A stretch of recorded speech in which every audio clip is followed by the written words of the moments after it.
DMT classes में आपका बहुत बहुत स्वागत है। आज हम बात करेंगे 50 टॉपिक जो केमिस्ट्री का है क्लास 12th का। ठीक है, अगर आप इस 50 टॉपिकों को कवर कर लेते हैं ना तो आपका ये फिक्स जानिए कि आपका 90 प्लस तो आएगा ही, क्योंकि इन्हीं में से सारे क्वेश्चनों में से पूछा जाता है क्वेश्चन।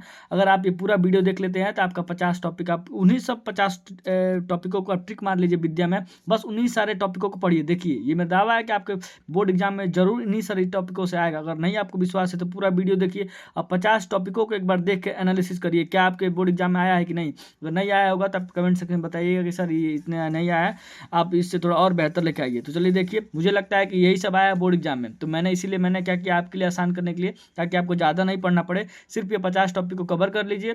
50 टॉपिक नहीं तो 25 टॉपिक भी कवर करेंगे, 50 में तो 25 भी, यानी हम तो कहेंगे 50 तो कवर करिए। ठीक है, तो चलिए स्टार्ट करते हैं। यहाँ पे मेरे डीएमटी क्लासेस में आप नए होंगे तो प्लीज़ मेरे चैनल को सब्सक्राइब कीजिए, क्योंकि मेरे 1000 भी सब्सक्राइबर नहीं है, और कमेंट और शेयर जरूर करिएगा। ठीक है, तो चलिए स्टार्ट करते हैं। यहाँ पे मात्र मैंने 50 टॉपिक पढ़ लो और उसके बाद 70 नंबर बिल्कुल आपका आ ही जाएगा, क्योंकि 30 नंबर तो उससे मिलता है, प्रैक्टिकल उटिकल से मिलता है। तो चलिए, यहाँ पे 70 नंबर का ही पेपर होता है, तो मैं 70 नंबर हमको क्या करना है, 65 प्लस तो लेके ही आना है। ठीक है, तो चलिए स्टार्ट करते हैं। पहला जो दिया गया है टॉपिक, कोलराउस का नियम। ये बहुत इंपॉर्टेंट है। जो कोलराउस का नियम जो है ये बहुत इंपॉर्टेंट है। इसे आप बिना पढ़े मत जाइएगा, क्योंकि उसे आप पढ़ना जरूरी है, क्योंकि हमेशा ही आता रहता है। ठीक है, फिर दूसरा है हेनरी का नियम। फिर तीसरा है वैद्युत रासायनिक श्रेणी। ठीक है, ये भी इंपॉर्टेंट है। फिर चौथा दिया है अभिक्रिया की कोटि। देखिए, ये सारे इंपॉर्टेंट है जितना भी मैंने टॉपिक लिया है। ठीक है, अगर आपको नहीं विश्वास होगा तो आप प्रीवियस ईयर पेपर उठा के दे सकते हैं, और मैं प्रीवियस ईयर पेपर आपको एनालिसिस भी करवाऊंगा। उसके बाद यह पांचवा में संक्रमण तत्व।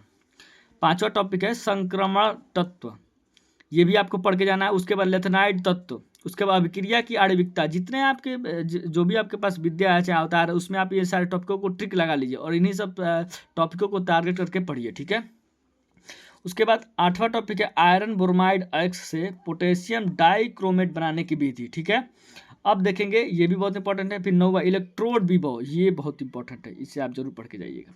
फिर 10वां टॉपिक है मानक इलेक्ट्रोड। फिर 11वां नष्ट समीकरण। फिर 12वां राउल्ट का नियम।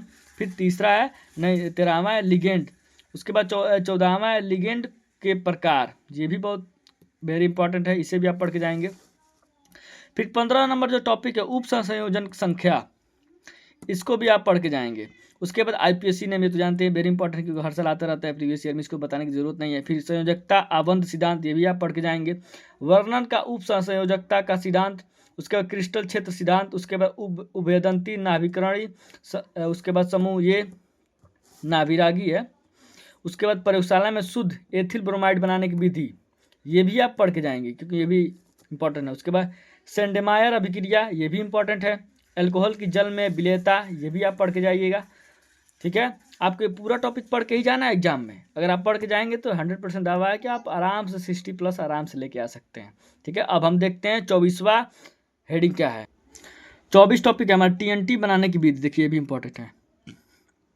फिर 25वां टॉपिक जो है किण्वन, किण्वन भी आपके पढ़ के जाइएगा। विलियन, उसके बाद विलियमसन संश्लेषण, ये भी आपको पढ़ के जाना है। फिर एथिल अल्कोहल का निर्जलीकरण पढ़ के जाना है आपको। फिर अम्ल उत्प्रेरित जलयोजन द्वारा अल्कोहल के विरचन की क्रियाविधि, ये भी आपको पढ़ के जाना है। फिर 29वां क्या है लुकास परीक्षण, ये भी आपको पढ़ के जाना है। फिनाल अम्ल क्यों है, इन सारे टॉपिकों को आप देखिए। अल्कोहल की विरचन की विधियाँ, एथिल अल्कोहल एथेनॉल बनाने की औद्योगिक विधि। फिर फिनाल बनाने की प्रयोगशाला विधि। फिर 34वां रीमर टीमैन अभिक्रिया। ठीक है, इसे राइमर टीमैन अभिक्रिया जो है इसे ही पढ़ के जाएगी, ये भी बहुत इंपॉर्टेंट है। फिर विलियमसन ईथर संश्लेषण। फिर डाई एथिल ईथर की प्रयोगशाला विधि। ठीक है, जितने टॉपिक हैं रोजनमुंड अपचयन अभिक्रिया, ये भी इंपॉर्टेंट है। ठीक है, आपके एग्जाम के लिए।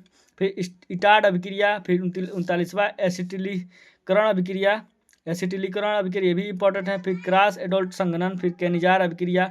फिर शीघ्र सिरका विधि द्वारा एसिटिक अम्ल बनाने का निर्माण। ठीक है, ये भी इंपॉर्टेंट है। फिर हेरोफार्म अभिक्रिया। फिर एडोल्ट संघनन। फिर प्रयोगशाला में फार्मल्डिहाइड बनाने की विधि। फिर प्रयोगशाला में एसीटोन बनाने की विधि, ये भी इंपॉर्टेंट है।